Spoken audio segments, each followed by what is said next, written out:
So the guy's mopping the mats and I'm like, yo, put the mop down. Let's fucking go right now. And he's like, no, buddy, you're good. You're a black belt, buddy. Don't worry. You're good. And I'm like, what do you mean you're good? I'm like, put the fucking mop down. I'm not joking. Like, let's go right now. What's the most efficient path to victory against this particular opponent?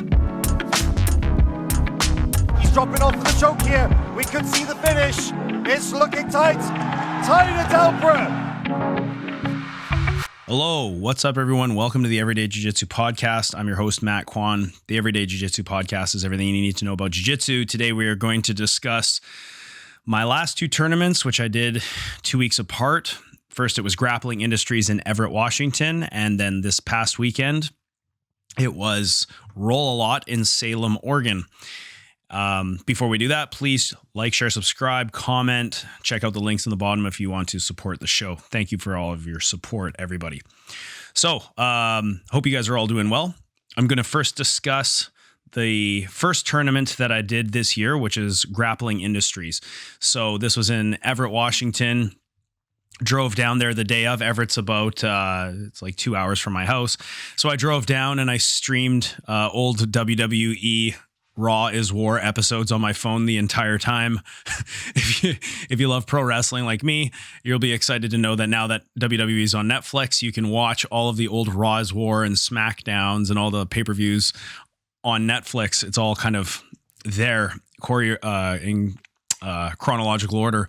And so I'm watching it and I'm just driving down and get there. And I knew exactly who's in my bracket. In fact, I've trained and competed against a lot of them. And Grappling Industries has a round robin format. So you fight everybody. It's IBJJF rule set with no advantages. Anyways, so a couple of guys in my division I know quite well, and I fought them before. I know their styles. So there's one guy that was from 10th Planet. I guess he's from 10th Planet Freaks originally, but he moved up here and he actually didn't make it to the bracket. And I saw him fight earlier in the day and I was just like, oh, I got this guy, no problem. He was lacking a lot of things. And you can kind of just, as a competitor, you put enough time into the sport, you can kind of watch somebody compete and just like assess the mistakes they make. And you can tell right away if you'll be able to beat that guy. At least, you'll have a good idea as to whether or not you can defeat that person. And going into it, I was like, man, this guy's 10th Planet. He could have some tricks up his sleeve. Like, I don't know, he might try and put me in like a Hindulatine or something crazy. And then I watched him and he's like, okay, this is going to be not an issue, but he didn't show up to the bracket anyways. There's a couple other guys. One guy trained with me for about a year, so I knew his game very well. And I've rolled with him many times. I was able to defeat that guy using tight chest passing. And then there's another guy that I've gone hunting with before. He's my native buddy and really good guy. His name's Brandon Chappell, and he runs Pacific Top Team in Chilliwack, which is about an hour and a bit from my house.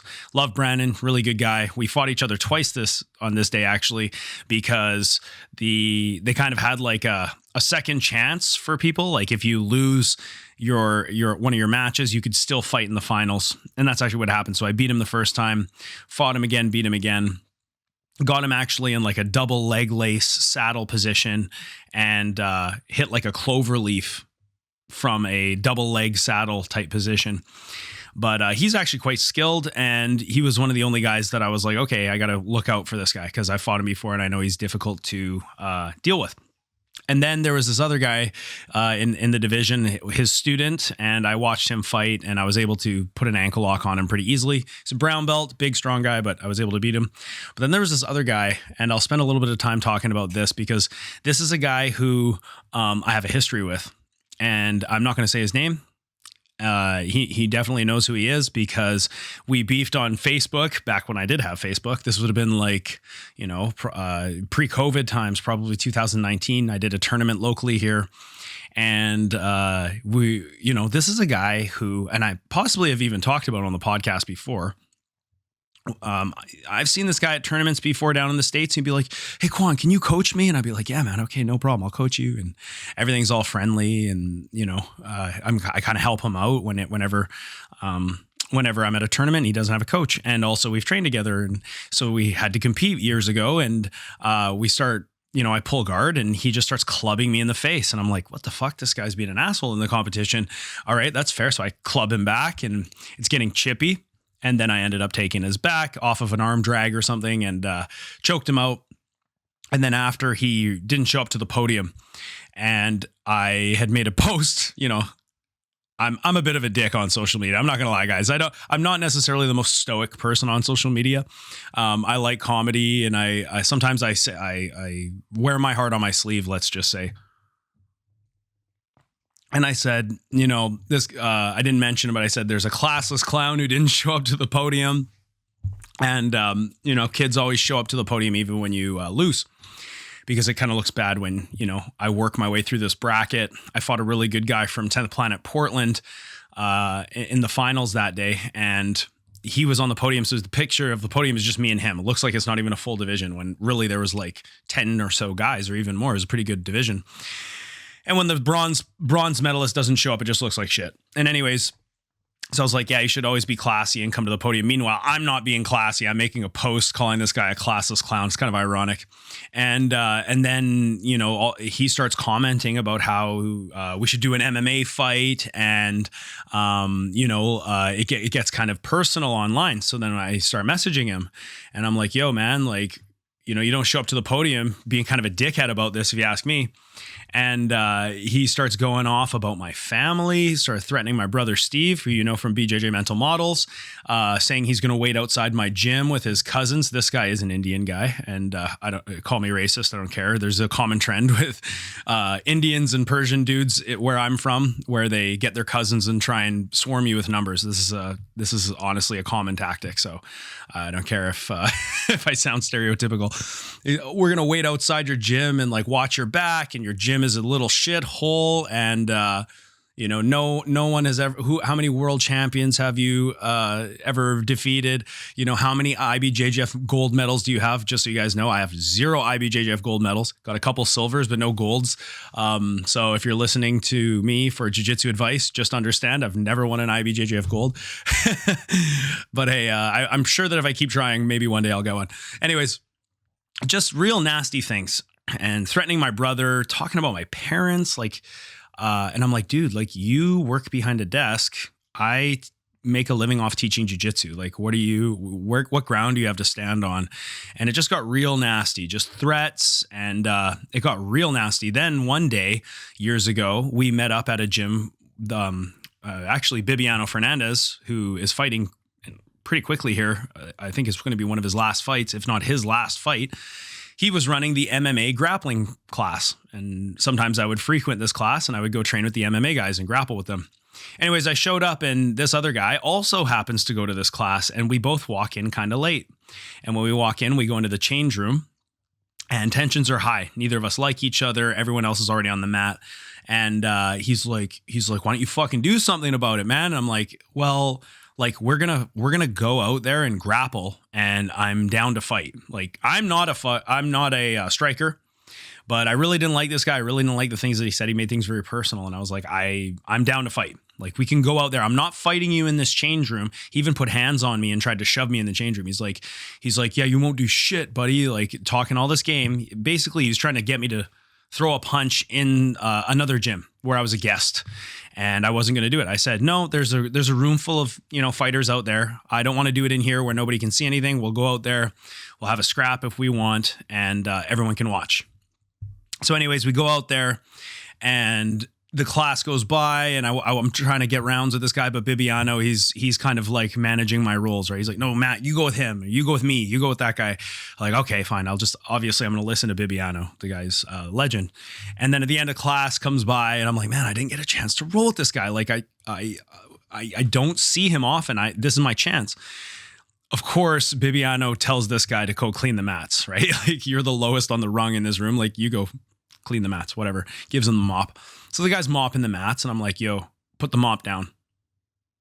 Let's fucking go right now. And he's like, no, buddy, you're good. You're a black belt, buddy. Don't worry, you're good. And I'm like, what do you mean you're good? I'm like, put the fucking mop down. I'm not joking. Like, let's go right now. And at this point, it's clear that he doesn't want to fight now that we're in a room full of other people. And people aren't even really noticing too much of this, right? Like people are off in the corner just chit-chatting after class, and this guy's mopping the mats by himself. And I'm like, put the fucking mop down. Like all this shit you talk about my family, like let's go. And I had said some things over text, like, this guy's completely incompetent in leg locks. And I was like, put the mop down and let's go, because I'm going to leg lock the shit out of you. I'm going to break your leg. And I had said some things over text that now looking back were very unclassy about me, breaking his leg and whatnot. And I was just like, if I get your leg in competition, if we're ever in the same bracket, I will break your leg. Like, it's not even a question. It's going to happen at some point. So he didn't want any of that, obviously. Still in the phase of like not knowing any leg locks and not comfortable in any leg entanglements and just like trying to avoid it at all costs. And Bibiano finally notices that I'm challenging this guy to a fight. He walks over. He's like, guys, what's going on? And I'm like, and then the guy actually tries to talk over Bibiano. And then one of the other guys, one of the other black belts, he's like, so-and-so, the guy, he's like, shut the fuck up when Bibiano's talking. I'm like, holy shit, these guys are kind of like, they don't really like this guy, right? And they don't like him. He's actually banned from these MMA grappling training sessions now. He was later banned for being a dickhead to other people. And I said, Bibiano was like, what's going on? And I told him what's going on. I'm like, yeah, this guy said things about my family. He's threatened me, saying he's going to wait outside my gym. Like, here's the chance. Let's fucking fight right now. It doesn't have to be jiu-jitsu. Let's have a fist fight right now. And I was fired up. And then the Bibiano's like, boys, in his accent, his charming Amazonian accent, where I'm from, there's two ways to solve things. You either shake hands or you fight. So what you gonna do? And I'm like, I'm not shaking this guy's hand. I'm like, maybe after we fight, I'll shake his hand. And then Amen, I just said his name. I might censor that out. I might not. Anyways, he's like, he just walked away. Walked off the mats with his tail between his legs, didn't want to fight. And I was like, wow, he didn't want to fight. Probably for the best, because once punches start getting thrown, things can get real bad. But I was prepared at that point to just sort of end it, right? Anyways, flash forward, this guy's in my division. And he comes up to me actually before the fight as I'm warming up. And he's like, oh man, just so you know, and he had tried to smooth things over previously through text, and he actually saw me at a fight to win in Vancouver where he was basically trying to suck up to me and ask me to come train at my gym. And I'm like, why would you want to come train at my gym? Like, you talked all that shit about my style, my accolades, my students, saying that my students are scared of you, ducking fights, talking mad shit about my gym and my business and my family. Like, why would you want to come train with me? What do I have to gain training with you? You're no good, you suck, and you have everything to gain with me, like all the leg knowledge and all the systems that you don't normally learn. Get the fuck down, Raja. And he was trying to come up and smooth things over before the match, and I said, dude, do you think I like you? Like, he's trying to make small talk with me, and I'm like, do you think I like you? And he's like, what do you mean? And I'm like, I don't know why you're making small talk. You're in my division. I told you this day would come. And I told you the next time we fight, I was going to break your fucking leg. And he's like, well, I don't like you either. He just totally changes his tone, right? And I'm just like, yeah, see, like, why are you trying to talk to me? Like, normally I'm down to talk to people that I don't even know before a division. Like, I'll even go up and shake their hand and be like, let's have a great match. But this guy, I'm like, this is personal. I've been waiting for years to fight you again. And I'm going to get a hold of your leg at some point. And when I do, like, I just hope you're going to tap, because I'm going to Rusamar Palharas you. Like, that ref is going to have to be in place. So I'm just like mentally peppering him with my mental warfare and just getting inside his head. Right. And I'm like, there's nothing you can do to me out there. You have no idea how to pass me. And when we go, I'm gonna get a hold of you, and yeah, I hope you tap quickly, because I'm gonna hip in fully, right? Now, I also want to say, just before I continue with the story, that this is not a good look for me. This is, I'm actually, now that I look at it, I'm not proud of it. So guys, if your kid's listening to this right now, this is not a way to conduct yourself. I actually said in a previous episode recently that holding grudges is not worth it, that it costs more energy to hold grudges than to smooth things over. And I had actually told somebody, one of my closest training partners, about this story a couple days ago. And he's like, man, like, don't you think you're being a little bit of a crazy asshole saying that stuff? And I'm like, yeah, I am. I'm being a total asshole. Like, this guy tried to bury the hatchet. And here I am fired up on game day talking about how I'm going to injure him and potentially like disfigure him. And looking back now, I do regret it. I shouldn't have done that. That was my emotions and my pride talking. And just because I knew I could do that doesn't mean that I should have done that. It wasn't a classy look, and it was actually a mistake. But going forward, at the time, I was getting in the zone, and I was like, yeah, I'm going to fucking fight you. So, you're going to try and submit me. I'm going to try and submit you, and let's see what happens. And so anyways, he actually had the audacity to ask me to coach him before for one of his matches in my division. I'm like, I just walked away, right? I was like, no, I'm not going to coach you, like, after all the shit you said. But keep in mind, I told him, like, I'm going to break your fucking leg. So he's trying to hash things out. And honestly, I got to give him respect for that. He even said the words like, I was really young and angry, and I'm trying to change, right? And I was like, fuck, like that. Like, you're saying all the right things. Your mindset isn't, you're probably not the same person. Here I am, sticking with my grudge, which I absolutely should not. So, then our match happens, and the result of the match is he actually got disqualified because I scooted him off the mats. I just pulled guard instantly, scooted him off the mats like 6 times, and he got DQ'd. So, I never did get the satisfaction of like defeating him in competition through submission. Although I did tell people about that, and they were like, well, that's actually more satisfying than submitting someone, is terrifying them to the point where they don't want to engage your guard. And actually after the match, oh my God, get down. Just spraying my cat right up her butthole because she jumped in front of the camera. Fuck. Anyways, that'll happen. What was I saying? Yeah, so he's ran away from me the whole time, scooting him off the mats to the point of disqualification. And then after came up to me and he said, hey, sorry, that wasn't a good match. You just have a really scary guard, as he said. And I think I have a good guard, but I also think that that's like not a competitor's mindset. Why even show up to a competition if you're not willing to actually try to win?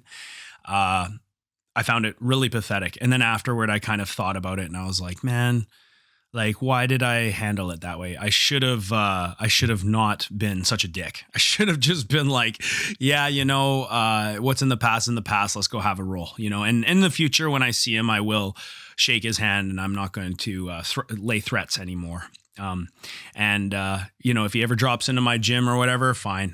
It's all good. And that's me looking inward. And it's funny how it took my buddy to just call me on my bullshit and be like, dude, like, what are you doing? Like, that's kind of fucked up that you would threaten the guy's life or threaten his leg or whatever. Like, it's in the past, let it go. And he's absolutely right. So, moment of clarity and transparency. Don't do what I did. If you listen to this podcast for any kind of advice, right? I am a hothead too, and I am not without sin. So, anyways, the tournament went without a hitch. Basically, no injuries, no offensive moves scored against me, and I won the gold medal. It was great. So after that, I just recently did the Roll a Lot.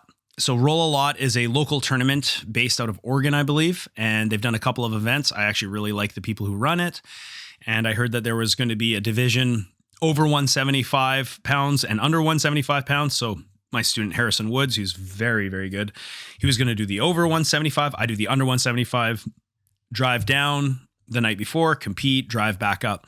So anyways, we did that. And we both won the $1,000. And it's funny, there's a picture of me on social media, both of us with our shirts off, with $1,000 each in $1 bills. So it's like we're holding these stacks of $1 bills, which is kind of inconvenient and also hilarious. It looks funny. It was just great. Honestly, it was a great day. I just want to talk about it a little bit and talk about how the matches went. So, You know, it's funny, like when you plan for a tournament, there's the whole process, especially when it's a road trip. We've done it so many times, right? You got to book, and then you go down, you're driving down, and you know, in like 24 hours, you're going to have to fight. First, had to make weight, so I had to do a bit of a weight cut to do it. That comes with its own stresses. You know, you get down there, especially when you're not eating or drinking a lot of, you're not taking in food or liquids, and you're doing like a sweat. You know, there's another level of stress and discomfort. And luckily I was able to weigh in like first thing in the morning. So I get to the venue in the morning. I had a couple of kids competing there, but not many. And I get my weigh in, and then I start replenishing. And, you know, so that's kind of the hard part. Like, it's out of the way, or at least that's like a really uncomfortable part that's now done with. And I like weighing in first thing. I think the tournament runs smoother, and also I think it's just the competitor doesn't have to worry about weighing in right before they fight. They can get that out of the way and just focus on competition. So I do think that the tournament time was kind of annoying because it started around 5:30 p.m. and Salem, Oregon is like a 6-hour drive from my house, which is you know, for lack of a better word, very inconvenient. So I really wish that the prize wasn't in ones. And I also wish that the tournament maybe started early. Like, I know Grappling Industries does all their absolutes first thing in the morning, usually like 9 a.m. you're doing the absolute division. But I also understand that they called it the Grand Prix brackets, right? That they wanted these over and under 175 Grand Prix brackets to be done as the climax of the tournament, right? Like, we're concluding with these matches. And I was in the finals, and my match was the last match. So warming up, and Harrison, if you've ever heard of this guy, like, he's a fucking beast. You should check him out. Beating some really good guys, and he walks around about 200, 205 pounds, just a fucking unit. He just won an MMA fight as well at 170, choked the guy out in like 40 seconds. Incredible jiu-jitsu, world level jiu-jitsu, probably top in the city, probably one of the best guys in the country, honestly, for gi and no gi grappling at his weight class. And so I'm warming up with him, and I observed something that's interesting. You know, like, the process of a competition is very interesting. As I was saying, you know, you're weighing in, and then it's now a couple of hours before you get ready. You put your gear on. A lot of the time for me, I'm taking many, many pisses before, because my nerves are going crazy. And, you know, you start to get the adrenaline rush, then you got to warm up. And then finally it's time to compete after a long time of waiting in this case. And I observed that I had a warm-up, one of the best warm-ups of my life. And what is a good warm-up? Like, a lot of people do a good warm-up to get the joints lubricated, or to get air in their lungs, to get their heart rate up, to get their body hot. Like, what really are we trying to accomplish here? And I had kind of a secondary realization, aside from just getting warm and whatever, lubricating the joints. And that was, I wanted to just focus not so much on like getting my body super hot, but just like feeling my decision making during the warm up. Harrison's very technical, plus he's much bigger and stronger. And we were rolling. Not going hard, we're going nice and light, but we're just going technique for technique, basically, and exchanging. And I felt super on point with my warm up. I felt like all my gripping and all my decision making was really in place. And I noticed that I was getting very confident from that. When I went to Grappling Industries, I didn't do a jiu-jitsu warm up. I was doing like calisthenics and jumping around and burpees and push-ups and that type of shit, trying to get my body ready. And man, I don't know if you guys have ever known this or ever experienced this. Like, tell me in the comments.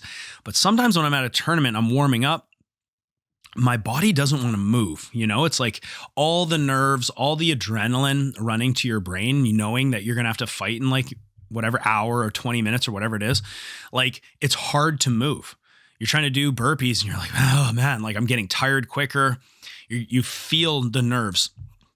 That's what happened to me at Grappling Industries, but at Roll A Lot, I felt so confident. I felt like, especially after rolling with Harrison for about 15 minutes, I was like, man, like look who I'm with here. This guy is world level. I have to train with him multiple times a week, plus other guys that give me really good training. Like, none of these guys can offer me what my own teammates offer me. and all the guys that I roll with, Harrison, Adam Posner, Colton Scott, Callan Anderson, like all these guys are bigger than me. They're huge, actually. We're talking, aside from Adam, who's around Harrison size, a little bit smaller, all the other guys are like 210, 215, 230. Like Colton's like 240 right now. Like, how can these guys give me what those guys give me? And I just had this wave of calmness over me. It was fascinating. It's one of the only times, I don't know if I've ever experienced something like that during a warm-up, where I just knew I was going to win. And having that confidence, like, it just, I didn't panic at all. I didn't feel stressed at all. And it was a stark contrast to the previous tournament. I'd like to read you a quote here from Theodore Roosevelt. And it's kind of resonates with how I felt on the day of Roll a Lot. Believe you can, and you're halfway there. So after my warm up with Harrison, I realized, like, oh, I feel super good today. My body is not reacting how it normally does. My movements feel good. My decision making feels good. Like, I know I'm going to win this tournament. I'd already done some research on the bracket as well. And I just looked through, checked these guys, see who they beat, see who they lost to. There's a couple of guys who I thought would give me issues. One of the guys actually never made it to the finals. And the other guy I did defeat, and I'll talk about that in a sec. But I other than that, I didn't see how these other guys were going to beat me. Plus, I was kind of near the end of the bracket. So after the first round, I'd already watched everyone fight for the most part. And I was watching and I was like, I'm not really impressed by these guys. Like, it's not like I fought at a higher level than this before. And actually, Grappling Industries was a harder tournament for me. So I was like, well, none of these guys, I don't see how they're going to pass me. None of them have exceptional passing. I don't think anyone can leg lock me here. One guy maybe in particular, but he actually didn't make it to the finals because he got leg locked. So I was like, well, what can anyone do to me? And I started to get this intense belief of confidence in my soul. And believe you can, and you're halfway there, just like Teddy Roosevelt says. So after my first match, the guy actually I fought first was a blue belt, and he probably gave me the hardest fight. And he was trying to enter my legs. And I was like, all right, this guy wants to enter legs. Like, let's go there. So I grabbed his leg and I sat back and ankle locked the shit out of him with like an Aoki lock. I'm like, okay, well, that actually was quite easy.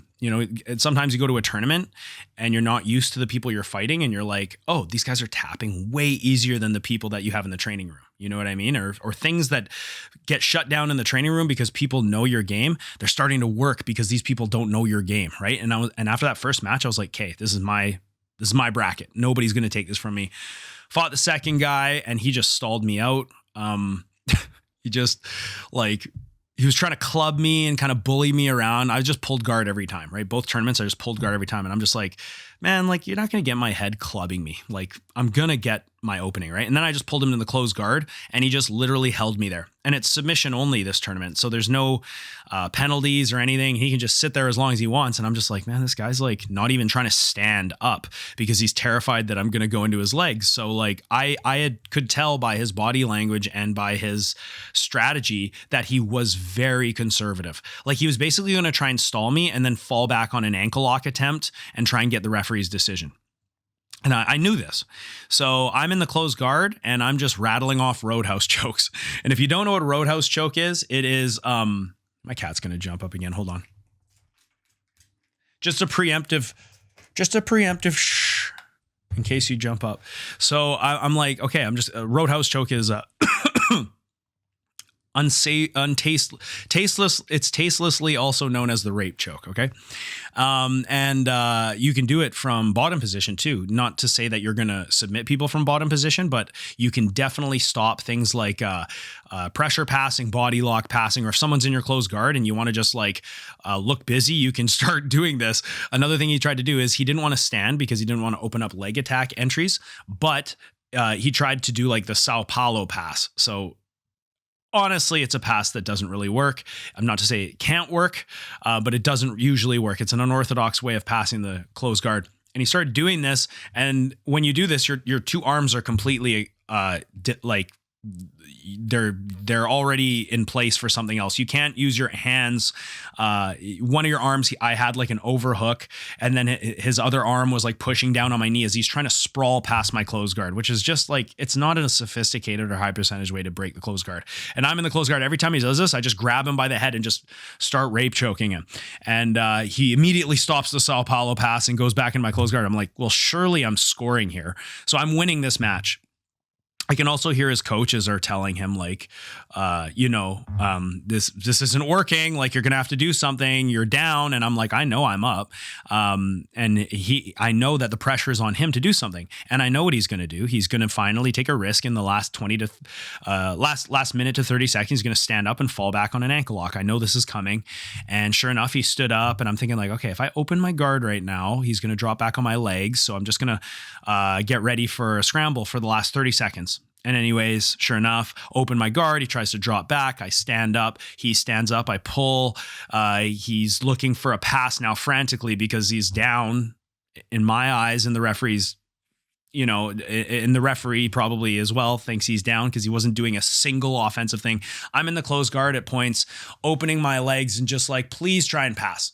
Like, please try and do something. He won't do it. He just holding me in the close guard, just stalling. And I'm like, okay, I'm trying to pull his elbows away from his body. I'm trying to do all types of things. He's just holding me. I'm like, surely I'm going to win this.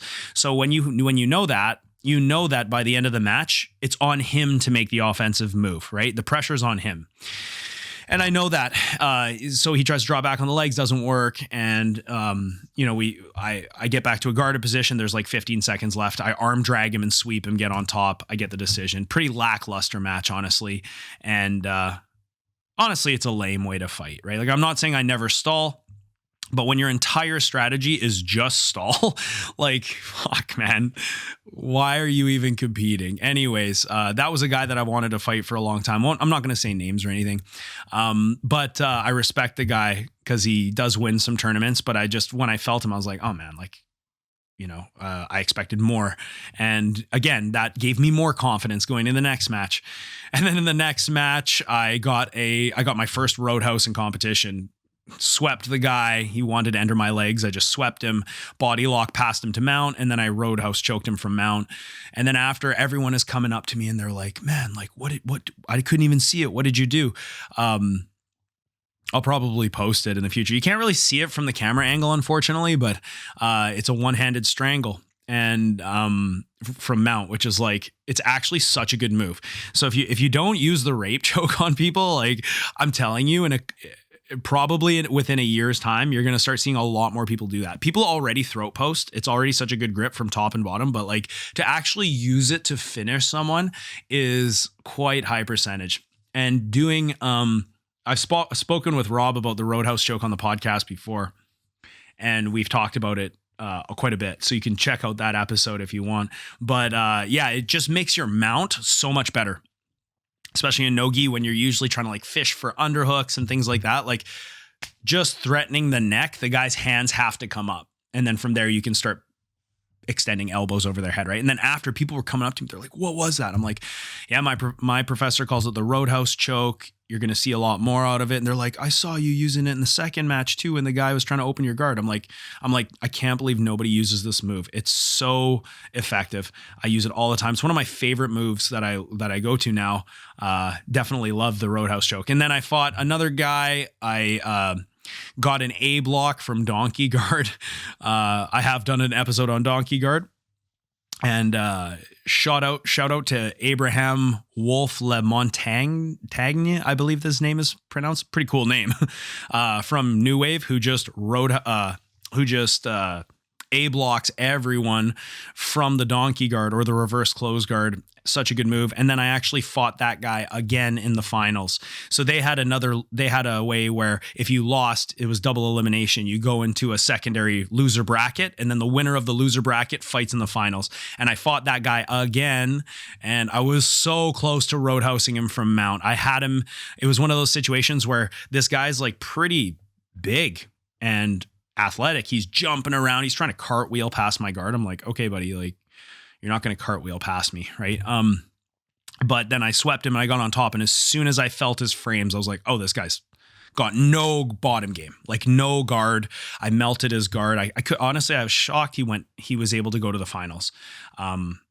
I think he'd be a beast to try and take down, but no real understanding of passing and also just no guard work. So you're in a jiu-jitsu tournament, you need guard work. And I was able to mount him and I put him in a roadhouse for a couple of minutes and he was trying to turtle and then I'd flatten him out, he'd turtle again, flatten out. He actually managed to stand up from mount off of the turtle and I fell off his back. I'm like, fuck, there goes the roadhouse. Couldn't do it. And I know what he wanted to do from watching his previous match. He basically just spammed straight, falling back on straight ankles. And I was like, okay, well, I'll just keep my 2 feet inside. He can't ankle lock me, right? So you can see my thought process through these two tournaments. I am looking at my opponent and I'm asking, what is their path to victory against me, right? Like that's how I kind of look at these brackets. When you know who's in there and you can watch them and see how they attack and what they do. I'm like, this guy's only hunting straight ankles. He's not hunting heel hooks. He's not going for anything else. So if I just keep my 2 feet inside, how can he beat me? And that just gave me more confidence. I was like, now I know that he can't beat me. I'm uber confident at this point that at some point I'm just going to be able to entangle him. And sure enough, I just threw my leg into an outside heel hook and just finished him, right? And won the $1,000. But yeah, if you believe you can, you're halfway there, as Teddy Roosevelt said. And just observing the difference in the warm-ups and how I felt on both days at the end, and then we got in and out after. I'll talk about that in a sec. As a celebration, it's like the whole experience, driving down there, the weight cutting, limiting what I ate before and suffering, and then weighing in and then doing the competition and going through the competition without a hitch, leaving unscathed, winning the $1,000, getting back that night. Like I arrived at like 2:30 a.m. back here at home in Port Coquitlam. It was just such a great experience, and to share it with Harrison, both of us just going down there and cleaning out our divisions without any real resistance was just like, what else can I say? You can't ask for better than that. Right. And now my confidence is it's just great going into ADCC in 2 weeks when I go back to Portland. And, so I've been doing a lot of traveling to the States for competitions. And then after that, I get to go to Mexico for a week. So I'm really excited. I'm looking forward to that. But it's crazy how much of a weapon confidence can be. And it's one of those things that it's like culture, like bacteria, it grows. It cultivates over time and you just get more and more confident. And then it's hard to stop someone who believes that they just can't lose, Everything you do, from how you feel to the techniques that you will select in the match, they change when you have supreme confidence. And it was one of those times where I just felt super confident. And I'm going to try and recreate that when I go into these tournaments. And a big part of it, I think, is having somebody to roll with. Shout out to the tournaments who supply warm-up mats, because they are really important before. A lot of tournaments don't. But man, being able to roll with someone before a tournament, for me, that felt super good. It made me super good. Feel super good. Let's talk about In-N-Out Burger for a second. I don't know how come everyone fucking loves In-N-Out Burger. I'm going to say something that a lot of people are going to find unpopular, because I know after a jiu-jitsu tournament, In-N-Out is, for some reason, it's like such a tradition. If there's one nearby, everyone goes there. In-N-Out fucking sucks. I'm sorry. Like the fries are like little hickory sticks made out of fucking cardboard. The shake, I couldn't even suck it through a straw. It was so thick. I had to eat it with the straw. And the burgers, don't get me wrong, it's all tasty. It was all fresh. Quality seemed to be there, but the burgers are tiny. I will say, to their credit, it's very, very affordable. I got 2 double burgers, a shake and fries for $15 American. That's really good.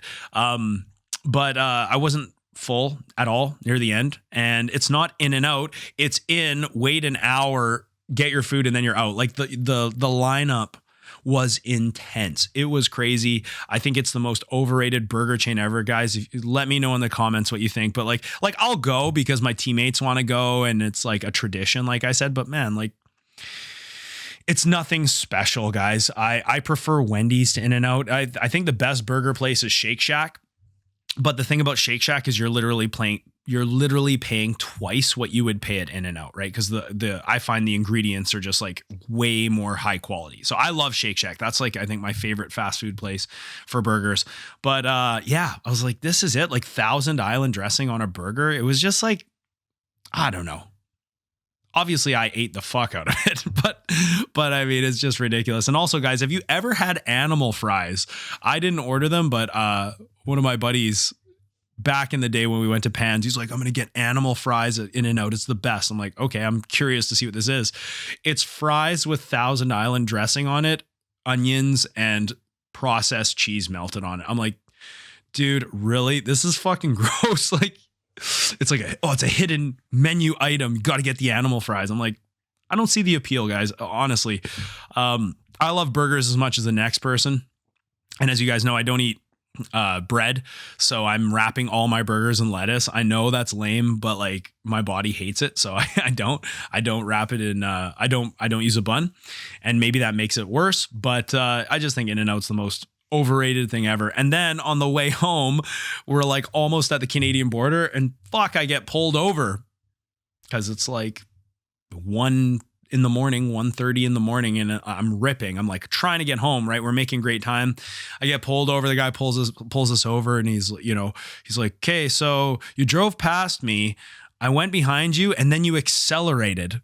And I'm like, I know, it was so stupid of me. Like I'm thinking in my mind, like, fuck, I'm going to get a ticket. Like I'm going to have to pay it. The perfect day tainted. He's like, what are you guys doing down here? Where are you coming from? I'm like, Salem, Oregon. We did a jiu-jitsu tournament. He's like, oh, really? How'd you do? I'm like, we both won. He's like, oh, well, I'm letting you off with a warning. I'm like, fuck, what a beauty. Like, thank you so much. Like, I'm so sorry I made that mistake. He's like, just slow it down. Okay. I'm like, all right. And yeah, so sometimes you will run into like police officers, and you start talking about jiu-jitsu. And like, this is actually the second ticket I've dodged in my life because I brought up jiu-jitsu. I'm not joking. Been pulled over before near home. Guys, where are you going? Teaching jiu-jitsu. Oh, you do that? Yeah, I run a school. Oh, cool. I'm like, yeah, you should come out. I offer a discount for police and military and fire. Oh, well, have yourself a great day. I'm like, fucking sweet beauties, right? Like another thing, if you ever go to the States, if you're going for a jiu-jitsu tournament, like they never give you a problem at the border, ever. They never give you a problem at the border. Just mention you're doing a jiu-jitsu tournament. And yeah, pretty awesome. So that was my trip down recently to Roll a Lot in Salem, Oregon, and then 2 weeks from now, driving back down to Portland for ADCC, and then who knows? Don't know what next competition I'm going to do. All right, so then I did a seminar the day after at a jiu-jitsu farmers market. It's an event that happens in North Van. It was great. I taught donkey guard. I showed the A block. I showed defense to donkey guard, like an escape and prevention measures, blah, blah, blah. It was really fun. Great time. Shout out to Hero Academy for having me. But one of the questions that somebody asked me during the Q&A, I thought I would bring on the show. I quite like this question. It was, we were talking about like new moves, because I was like, yeah, this reverse close guard or donkey guard, whatever you want to call it, is a great position. And I think that, it should be a part of everyone's game, honestly, especially if you're a leg locker. There's so many good attacks that you can do from donkey guard on the legs. It's an asymmetrical position, so your partner can't really attack you. And if you use leg entanglements like outside ashi and 50-50 and K-guard, it's very accessible to go to the reverse close guard from these positions. So the position should just naturally fit into a leg locker's arsenal, I would say. Plus, one of the advantages of the reverse close guard is you're not isolating one leg, you're isolating the hips or the torso. So when you do that, it's very difficult for your partner to make things like defensive rolls or to use their free leg to extract their primary leg. So I really like those control qualities and the asymmetrical nature of the reverse close guard. It's, aside from looking super homosexual, it's a great position to use. You got a guy's asshole like right in your face. You're trying to like jam his foot basically into his butt. Like, it looks funny, but man, it's so effective in a jiu-jitsu match. And one of the questions was, when do new moves become not new anymore? And I thought about it. I'm like, man, like what is new that I've done? I've learned a bunch of different moves like Roadhouse and stuff. Like, when is that going to become not new? I don't know. And my answer was, it kind of depends, how effective people perceive it to be in competition. If there's something that's undeniably effective in competition, naturally everybody's going to start using it. They're going to start going down rabbit holes and developing systems and reactions and defenses and joining them to other systems, everything that comes with road mapping a new system. But like, how do we know when that's not going to be new anymore? And I was like, well, the fundamentals of jiu-jitsu, like chest to chest passing, close guard, all this stuff, like that never goes out of style. You always see that there'll be trends where it goes in and out, but you'll always see those same things. And then I was saying, man, I can't really think of a technique or a system that was really popular and then now isn't really as popular. And the best example I could give was Barambolos, right? Like Barambolos nowadays, I find are decently easy to shut down, right? Like we know how to stop them. But I remember when they first came on the scene, you'd have half Mendes just like baramboloing everyone. No one knew the position. Nobody knew what he was doing. And they just got their back taken and got submitted every time. But now people know how to defend it. They know how to rally from there. They understand crab riding and those types of positions. So you kind of like, you need to know how to do those moves. If you're not going to employ those moves, you need to know how to shut those moves down. And, I said that's maybe one of the only examples of a move that like was really hot and now it's kind of like on the back burner. Another example would be like leg locks, but leg locks are always around. We're always seeing leg locks being used because they are so damn effective. But there definitely was and honestly still is a novelty around leg locks where unless you train with some really highly skilled leg lockers, you're probably going to be susceptible to leg locks in competition because you need to feel like what it feels like when a good leg locker has your leg, or when like, if you're tapping people in training constantly with leg locks because they don't know what they're doing. And then you go in a competition against someone who does know how to defend, like it'll be incredibly difficult to finish somebody with a leg lock because you've never felt those late stages of defense. Luckily for me, I have a bunch of students who I've tried to pass on leg lock knowledge, and like they're very difficult to leg lock, some of them.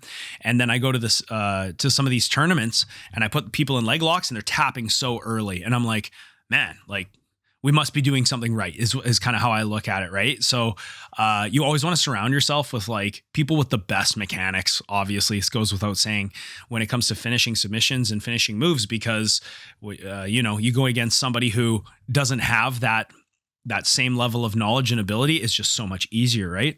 So when do moves become not new? It's a very difficult question to answer. And I don't think there really is a right or wrong answer. It depends when the move, is finally accepted as like a mainstream move. And that's why I'm looking at the rape choke or the Roadhouse choke. And I'm thinking like, do you guys see how awesome this is? Like, you see how effective this is just as a control as well? Or someone's trying to get chest to chest on you and boom, you just throw it on. They have to stop dead in their tracks and basically back out. So I think we're going to see a shitload of it. For me, I would just recommend you guys, if you're like, okay, Matt, like where should I start with this Roadhouse? Try to get like a crossface, like an overhook around the neck, and just fucking start sending Roadhouse chokes at people and see if you can, I'm not even going to say submit them because it is difficult, but see if you can stop guard passing with it.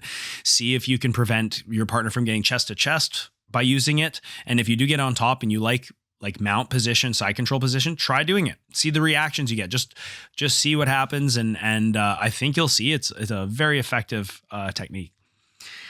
All right, last thing I want to talk about, Mr. Greg Souders. I just want to shout out Greg from Standard Jiu-Jitsu. You guys know who he is. One of the most followed coaches in Jiu-Jitsu. I had a question for him, and I just wanted to share his answer because I really, really found it fascinating how his answer was. Obviously, it was like a CLA or an eco type answer. It wasn't like, give me the answer, but it was like, try these things and work around these objectives. So I said, hey, Greg, like, I can get to the back, but I have issues finishing the rear naked choke. Like, it's not a move that I'm known for. It's not a move that I can reliably hit against good guys. I find it difficult to get the rear naked. Help me out here. And keep in mind, I don't like to do body triangles because my right knee is missing meniscus, and body triangle can hurt that knee. So help me out. What kind of things can I do? What kind of games can I play? What kind of task focuses should I think about when I'm trying to get rear nakeds? And he said, okay, Matt, do me a favor. Over the next couple weeks, when you find yourself on the back, what I want you to do is have 2 task focuses. Number 1, I want you to try and push their hands as far away from their neck as possible. So just keep their hands as far away from their neck as possible. Second task focus, whether you get your arm over the chin or under the chin, focus on getting your strangle hand as deep down your partner's back as possible. So once you go around the neck or over the chin, doesn't matter, get your hand down, try and reach down their trap muscle all the way down their back. And then let me know how that goes in a couple weeks. And then he also said, if you're finding that you're losing the back control frequently, I want you to tell me why. I want you to tell me what is causing you to lose the back. And I'm like, very interesting answers. So then I go to the gym and I start playing with it. I just grabbed a buddy. I'm like, hey, let's roll. Can we play some back stuff? And it was cool because I know those 2 details. Your hands on top of their hands, keep their hands away from the neck. And I know about getting a nice deep grip down the back. But having somebody as a coach who is telling me to have those external focuses, okay, I want you to focus on these 2 things when you do it. Now go try it. I noticed that as I was doing this, I was getting rear naked chokes. I noticed that my mind, my body, whatever, was organizing around those 2 task focuses. You know what I mean? So as I was getting my hand really deep down the back, I was pulling the old Ethan Krelliston where you kind of push the shoulder to lengthen your strangle arm. And it was giving me an even deeper grip down the back. And then I started just organizing however I could to get to the figure 4. So of course there's kind of the rule that we teach white belts, like don't have your hand exposed when you set the rear naked choke. Slide your hand in through the side. Don't do the old figure 4 and then like WWE sleeper hold style. But I was finding that when I had that deep angle, I could do that move. I could do the what you shouldn't do, and it was still working. And I wasn't really focusing on like the technique of the rear naked choke. I was just organizing my movements around those 2 task focuses, keeping the hands away from the neck and keeping my hand as far down, my strangle hand as far down the back as I could. And I was finding finishes, and that was just so cool to see. And it does show, like, in the wake of the whole Big Dan, Greg Souders eco debate, if you want to even call it a debate, that there is definitely some magic that happens when a coach can give you good task focuses in like a CLA context. So shout out to Greg Souders for that. I thought I'd share that with you guys because I found it super cool. It's not like a coach is like telling me exactly, oh, put your arm here, do the choke like this or whatever. He's like, I just want you to try and focus on these 2 things and let me know what you find. So I'm going to keep working on that again until ADCC because I'm hoping to take the back and I'm hoping to get some rear nakeds in ADCC. And I really, really appreciate Greg's advice. Guys, Greg is, I think, highly misunderstood. A lot of people think he's like argumentative or an asshole or whatever. I've always had good experiences with Greg. I've always appreciated our conversations. And this is a guy who's one of the most coveted coaches in Jiu Jitsu. You listening to this right now, I guarantee you could message him and ask him a question like that, and he would help you. Like, where else are you going to get that? Like that is the guy's always been super generous with his time with me and just giving me, like he doesn't owe me anything. And he's just giving me some tips on how I can improve a technique that I've struggled with for quite a while now. So I'll keep working with it. And if I have anything to add, I'll talk about it on future episodes. All right, guys. So if you're still listening to this, you're basically just listening to my funny stories and just venting and talking about competitions that I did. I really appreciate if you're still with me. Guys, if you want to support the show, check out the links in the bottom. Love you all. Please remember, Everyday Jiu-Jitsu Podcast is everything you need to know about Jiu-Jitsu. Gonna see you next time. Peace.